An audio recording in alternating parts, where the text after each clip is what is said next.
Hi, 24 ലക്ഷം പേരാണ് ഈ വർഷം നീറ്റ് എക്സാമിനേഷൻ എഴുതിയത്. കഴിഞ്ഞ വർഷം അത് 20 ലക്ഷമായി. ഓരോ വർഷവും മിനിമം 15% പുതിയ വിദ്യാർത്ഥികൾ നീറ്റ് പരീക്ഷയിലേക്ക് വരുന്നുണ്ട്.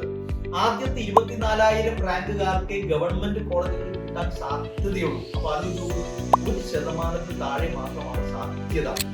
2, 3, 4 വർഷം നിരന്തരമായി പ്രാക്ടീസ് ചെയ്ത് മെഡിസിൻ മാത്രം അന്വേഷിക്കുന്ന വിദ്യാർത്ഥികളോടാണ് ഒരുപാട് ഓപ്ഷൻസ് ഉണ്ട് MBBS അപ്പുറത്തേക്ക്. പക്ഷേ കണ്ണു തുറന്ന് ശ്രദ്ധിച്ച് ചുറ്റുപാട് നോക്കിക്കഴിഞ്ഞാൽ ആ വൈദ്യുതിയിൽ നമുക്ക് കാണാൻ പറ്റും. MBBS മാത്രമല്ല അവസാനത്തെ അത്താണി എന്ന് മനസ്സിലാക്കണം.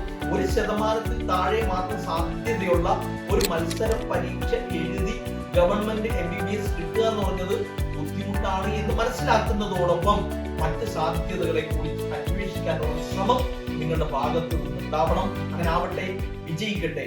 Bye bye.